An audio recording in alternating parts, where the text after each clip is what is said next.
Welcome back to the Joy of Medicine. It's been a little bit. There's been some interruptions, and in between, if it looks different than what it looked before, it's because it is different. We're actually taping here at the new Red Sea Radio, Red Sea Apostolate production center. It's beautiful. It is. It's much bigger. We can grow. We are growing, but we're grateful to God for providing this for us, and for Caleb sitting over there trying to do. And Caleb has not had time to soundproof this room, so you may hear some echoes and stuff, but that's okay. Hopefully we can do. I mean, back in the old days, you just turned on the tape and talked. So anyway, it's gonna be great. And anyway, we're glad to be here. And of course, that's Dr. Richard Cashion. I'm Trey Cashion, and Caleb's over there doing what he do. Doing his magic. His magic. And so today, April 11th, is when we're taping this. I don't know when this will run. Happens to be a special day in my life, super special day in Dad's life, because it is the 60th anniversary of his wedding to your mother, Pam, who's passed away 25 years. It's been a while. A little bit over, yeah. Yeah. So, closer to 26. But anyway, it's interesting.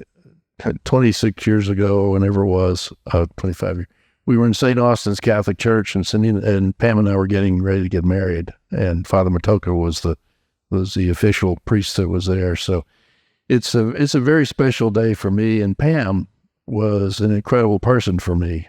She, well, I think maybe I should just share some of the story, and you can interrupt me whenever you. No, I will, because I think this is valuable to the people who listen for a couple of reasons. I mean, joy comes from relationships, and close relationships are that. But more importantly, she was a doctor's wife for a long time. Yeah, right. Yeah. Well, actually, a doctor 34 years, but we were together for longer than. Well, yeah. I mean, you were together for a long time, but I think that's part of it. Right. Plus, she also, I was able to witness her do what she did, which there needs to be more of, I think, in medicine, of what she did in the practice. Well, she had all worked together. So when we started our office in College Station, she had a title called patient advocate. Right. And she was a patient advocate. And she was a patient advocate, yes, for sure. So anyway, I think there's some stuff that would do, but we also want to honor her. But and you know more about her. Well, and back into the background, I think well, hopefully we won't get too crazy, but Pam and I met when we were 17 years old, freshmen at the University of Texas. And we spent a lot of time in St. Austin's Catholic Church. There was a Paulist father there, became very good friends. We spent a lot of time with him. And it was an amazing deal. She was going to be a doctor too. We were both pre-med students at the University of Texas. And in the second year in Texas, she got a bad eye infection, almost became blind. And so she decided, this is her decision. I'm not going to be a doctor. I'm just going to be a wife. We had already decided at 18, we were going to get married somewhere in the future, which was quite a long time from then. Yeah. And everybody talks about a lot of things today about relationships and whatnot, but Pam and I had decided we were going to get married. We were probably 18 years old, maybe 19 at the most. And so we had, I went ahead to be, and she was the major supporter. And the reason I was very successful in what I did was because Pam, she was a very, very supportive in everything I did. And in being a doctor and going through all the training, like internships and stuff where you spend countless hours. I mean, like, there was a period in time in my training when I was on call every night and every day for months on end.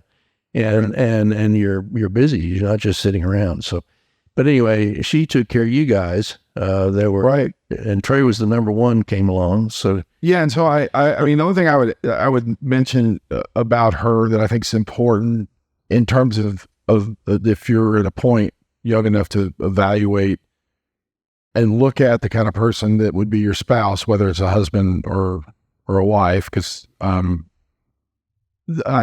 but from my perspective as a child, looking back, what I know was that mom was always not only supportive of you in terms of just saying you go do what you got to do, but supportive of you with us with regard to Very much so. explaining, and you always were, you always, I don't ever remember something I really wanted you at that you weren't at. So that I'm grateful, as busy as you are. I do remember you coming to things and then turn around and go back to do morning rounds at 10 o'clock at night. but I think what I remember of mom is always explaining, that basically, your dad has a call from God. He's doing what he's supposed to be doing, and there are people who need him, and we have to all sacrifice together in order. She did an amazing thing, and I think like all the boys, Trey's obviously one of them that never doubted where I was supposed to be and where I would be there, and that was from your mom. I mean, she, a lot of times I was there not to really give the preamble to try what's going on, but she was always there and made you ready to know that Dad wanted to be there, and I did. Right, and you were, but when you weren't there, or when you were late, when you were not getting home till 8 or 9 o'clock at night, when we didn't have something going on, or couldn't be at dinner or whatever, she did. And I think I think the way that she framed it with us always was, that's what he's supposed to be doing. Our job is to support and sacrifice for him, and also for the patients he's taking care of. So there's always a sense of that. The other thing that I remember, I think I remember, I know that it was when you were in your residency at Harvard. I guess maybe the second round, that mom would do things for me, so that if you weren't getting home till 11 o'clock at night or some late time, that mom would give me a nap, wake me up in time so that I could eat dinner. We could eat dinner as that was true. One of your first things you learned to say, people probably don't remember, Johnny Carson was a late night TV show. And some of your first words, Trey, were, "Here's Johnny," right? Which is the thing he used to say on his TV show when he started, because I would been working like for 36 hours straight, would come home, and that was on the, go ahead. Pam would have dinner on the table, and I would frequently fall asleep with my food in the plate. But anyway, she would have the TV on for Trey or whatever, keeping things, and here's Johnny. So here, right, and that was the kind of time to go to bed deal. And if you think about it, that's the East Coast. That would have been Boston, right? And so Johnny Carson started. Here's Johnny happened about 11:35 p.m. And we're talking about somebody who was probably 3 or 4 years old. More. You're probably, right. 3 or 4 years old. And so what I remember is that mom, she figured out how to include us so that we had time with Dad, even though Dad didn't. And I just think that is so critical to a spouse. Yeah, what it speaks to is the fact that you young folks out there listening to this thing, with your person that your spouse is going to be, you have to really work as a team. And Pam was never, there was never any issue. She was the quarterback of the team, basically. She made things go. Right. But she made it for the sake of there to be some sense. It wasn't going to be like, well, Dad's always gone. I never see him. I'm asleep when he cuts home. I'm asleep when he leaves. There was always time even back then. So anyway, here's Johnny, and I remember Dad would always hold me up to the chandelier, and they let me touch one of the little chandelier things. Anyway, Pam was a very special person, and so the little background in Pam would be something worthwhile. She was a very strong Catholic, and in fact helped my Catholic faith tremendously. And she was actually scheduled to be a Dominican nun, and when I came along, so I guess God decided to change that plan. But she was, I knew all the Dominican sisters in the area and the priests and everything, because she was tied in with all of them. And so I came along, and plans changed, and we got married, and went off initially to Johns Hopkins, where I did some training, and it's some of the stories. We rented an apartment that only had windows on one side, and we didn't have very much money, and there was no air conditioner. In Baltimore, as they say, Baltimore was so hot, and this was summertime, April, and we got married. It was summertime when we get up there, that a dear friend of ours helped us get an air conditioner, window air conditioner. So they helped us put it in. It was on the second floor of an apartment house, and they put the air conditioner in. So we survived that, and then things moved along, and we ended up having to move to Boston when I ended up with my internship up there, and it was we met some wonderful people. But Pam was always we always went to church. I don't think we ever missed a mass in that time. Sometimes it was, when you think all those years or whatever. So she was a very, very strong Catholic, and that made me strong Catholic. And I've relied on those feelings and things that she helped develop years ago, even to this day. It's funny. It's funny. So it's not funny. It's great. But anyway, it's so I guess I want to skip way ahead to the thing. I feel there's no doubt she's in heaven. So how do I know she's in heaven? And I can tell you for a fact, folks, listen to this thing. I know she's in heaven, and I can tell you why. Not only because of her life, but because of an episode that happened. And to jump way ahead, Pam developed cancer of the pancreas, and she was very close to her mother, and I was very close to her mother. So a lot of you out there, in-laws, to be close to your in-laws, I was as close to my mother-in-law as I was to my own mother and father-in-law. But the point is that, so Pam's mother developed a stroke, and so she was very incapacitated from this. So Pam had to go to Austin to take care of her mom, and because of this severe problem with the stroke. And while she was there, she kept having all these really bad abdominal pains and back pains. And one night, I had a dream, and it was a scary dream. Woke up in a sweat, that she had cancer of the pancreas. Now, I was obviously, so I called one of my friends in Austin, and I said, look, you've done a lot of crazy things for doctors and doctors' families. This is maybe the craziest.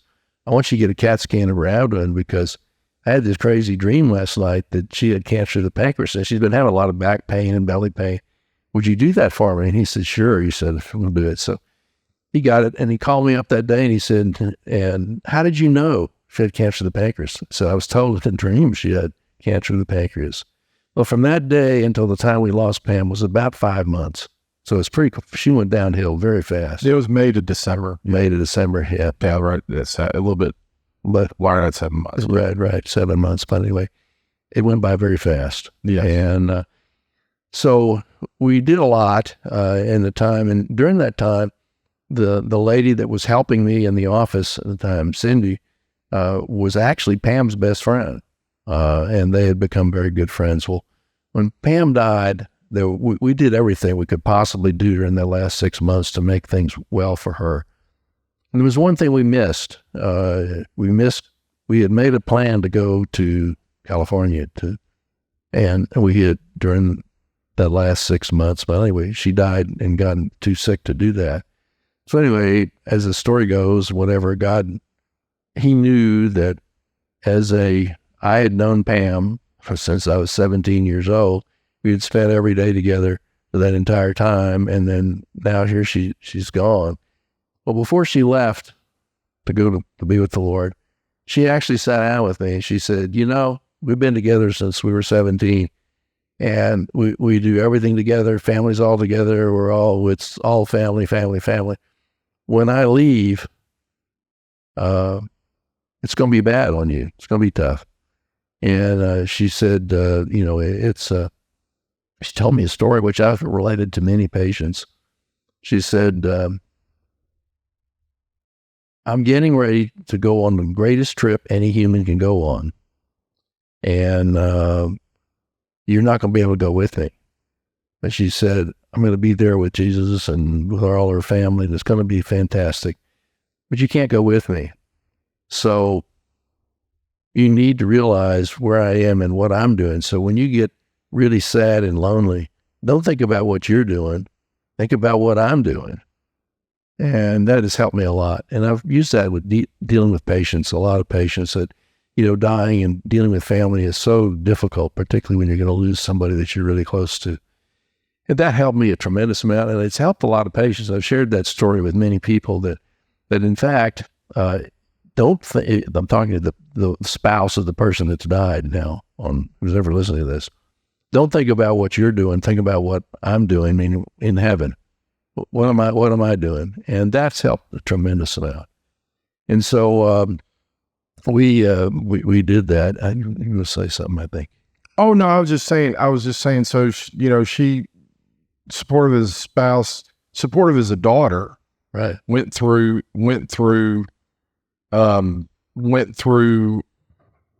having to deal with her mother dying as well during a time when she was in tremendous pain. That's what I remember, her being in tremendous pain and her kind of serving at that point. I remember after she died, people talking about her when she was sick. She would have me often take her to the hospital or to whomever while she's in the process of dying. One patient I had was very sick and was having a hard time getting ready to die. And so I went to see him one day, and I went to getting related to what Trajan said. I went in to see him, and he was all smiles and happy. And so I said, "Wow, what's going on?" And he said, "Pam came to see me." I said, "No way Pam came to see you. She's at home. She's basically on her deathbed." Yeah. And she came to see me. And it turns out, I guess you brought her there. Well, she used to ask me to take her, like, I need to go see this patient or whatever. And again, as a patient advocate, I think one of the things for medicine is she was not a doctor, smart enough to become a doctor. She was a lot smarter than me, but she was not a doctor. But she probably did more good for people just by her presence, and was a great example from the standpoint of when she could have been totally focused on what was wrong with her and the pain that she was having. She was taking care of her mother, who was in bad shape. And then when she came back after Mommy died, her mother died, my grandmother, she continued to give herself away, so to speak, to people, which is love. Mm-hmm. Yes. And so I think that is another thing, the joy, and she always had joy doing it, even when she was dying. I mean, I remember her being in pain badly, but I don't remember her ever complaining. I mean, I wasn't with her all the time. I don't remember. She certainly never complained to me. So she bore her suffering well as a patient, but she spent more time thinking about other people. Yeah. And in fact, when she was sort of listed as being on the near death type things, people came from all over the country, because with my training, I was all over the country. And so many people we met were close friends, particularly with Pam, and they came to visit her. And every one of them, when they left, said, I came to try and pick her up and cheer her up. But when I left, she cheered me up. Right. And it was, that was a very, very impressive thing because of her situation. Right. And so I think part of the impact, one of the lessons is you can have a tremendous impact on somebody just by spending time with them, listening and caring.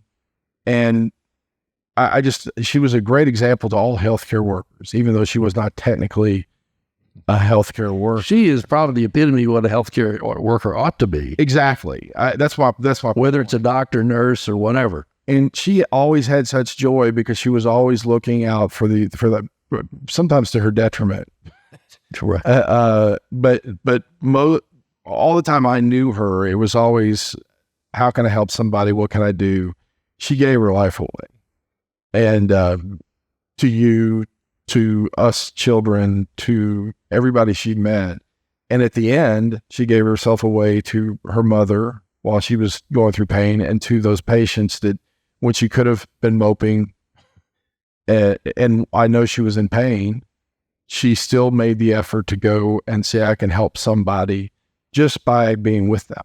Right. And I think that's a lost art. I think that's a lost part of what it means to be in healthcare, is that the power of presence, so to speak, the power of being present to that person, changes things. We've talked about that, but I think Mom was one, because I can tell you, she was always we're going to get to a point we're going to have to stop here. But the one story I want to relay is, I remember asking, well, a lot of people after she had died had said, your mother was the only person who could hug me. Right. I didn't hardly know her. She was a young hugger. Yeah. And I was not offended, and I didn't draw back. I actually went into it, and she's like, I just don't know what about her. Well, I asked her on her deathbed, I said, how do you do that? Because it's so awkward for most people. And she said, Trey, I really do see Jesus in all the people I meet. And again, that's a gift. I mean, I always say that I try to pray. Help me to see Jesus in the people I meet today, and help me to be. That was her deal. Yeah. And that was her. And that's another great lesson that she can teach to healthcare workers these days. So, the issue is, how do I know she's in heaven? Well, and I do. People, and I've told the story before. She had told me that anyway, I got remarried after she passed away, and the lady that I remarried was her best friend. And Pam had always wanted to go on a trip to California. And well, we never did make that trip. Well, sometime later, we went on the trip. And in that trip, I was walking through Chinatown with Cindy, who's my wife now, and we passed a Catholic church, and it was Saturday night. And so Cindy's not Catholic, but anyway, she said, there's a church, so if you want to go to church tomorrow, you need to go now, because you can go at 5 o'clock. So anyway, we went in and walked in, sat into the church, and the guy, the priest walked out, and he said basically, say hello to the person next to you. That person may change your life. And then he told a story. He went to the University of Texas. He said, I was not Catholic. I met a girl, and I was not Catholic, and she helped me convert to being a Catholic. And guess what? I became a priest. And Pam used to always say that her ticket to heaven was this guy. When you had no idea. Yeah, I had no idea. Well, anyway, so and this priest had no idea what was going on. So anyway, when when this came up, I said, well, I told the priest, I said, look, do you remember Pam King? And he said, yeah, as a matter of fact, it's the lady I was talking about. Wow. And she was, and so here we're out in California at a church in Chinatown, and the priest that was saying prayers was saying the fact to be sure and meet the person next to you, because someday you might meet the person like I met, which was Pam. Wow. That's a crazy story. And hey, that's not surprising. That Mom was a person of faith in a real sense, that God acts. That's part of what I've learned from her, that he does act in time. He is working today. Another part of what she was so great at was and why she could see Jesus in other people. But anyway, I don't know if she had anything else, but we're butting up against time to stop. Hopefully this was helpful. I just encourage you to think about your spouse, to look for those characteristics that say, I'm really ready to give. Those people are going to sacrifice. You're going to be a team effort. And also make sure that as you're taking care of people, the value of just being present to them, just as a person, and listening to them and responding. I think all those would increase the joy of medicine. So, amen. So thank you guys.